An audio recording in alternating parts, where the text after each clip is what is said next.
Warahmatullahi wabarakatuh. Halo, perkenalkan nama saya Adi Raharja Gumilar dengan NIM 204101000017 dari Universitas Dinamika jurusan Teknik Informatika S1. Nah, pada pagi ini saya akan menjelaskan tentang penyelesaian kasus sehari-hari menggunakan algoritma sederhana. Berikut contohnya. Dan untuk yang pertama kali kita akan menggunakan algoritma deskriptif. Algoritma deskriptif adalah logika algoritma yang ditulis dengan bahasa manusia sehari-hari. Setiap langkah ditulis dalam satu kalimat atau lebih tanpa adanya aturan dan ditulis dengan sistematis, jelas, terbatas, dan berurutan. Dan dalam untuk kasus ini kita akan menggunakannya untuk menghitung luas persegi. Yang pertama, program persegi. Program untuk menghitung luas persegi. Algoritmanya menghitung masukkan input panjang sisi persegi. Yang kedua, hitung luas persegi dengan rumus luas sisi kali sisi. Dan yang ketiga, tampilkan luas persegi. Yang kedua, kita akan menggunakan pseudocode.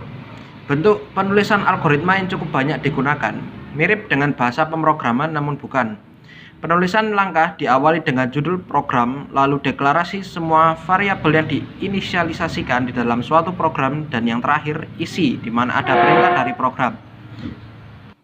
Dan untuk kasus menghitung luas persegi sendiri, kita akan pertama masukkan rumus luas persegi adalah sisi kali sisi. Jika diketahui sisinya 3, maka bentuk pseudocode-nya seperti berikut ini. Program menghitung underscore luas underscore persegi.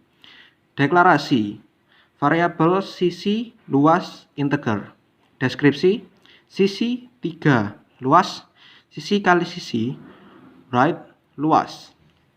Dan yang ketiga terakhir flowchart. Bentuk algoritma yang menggambarkan suatu sistem dengan menggunakan simbol-simbol serta menjelaskan suatu urutan serta hubungan proses dalam sistem. Setiap simbol memiliki arti dan makna tersendiri. Pertama, simbol terminal menunjukkan permulaan, start atau akhir, stop dari suatu proses. Kedua, simbol input atau output menunjukkan proses input atau output yang terjadi. Ketiga, simbol proses digunakan untuk menunjukkan kegiatan yang dilakukan oleh komputer.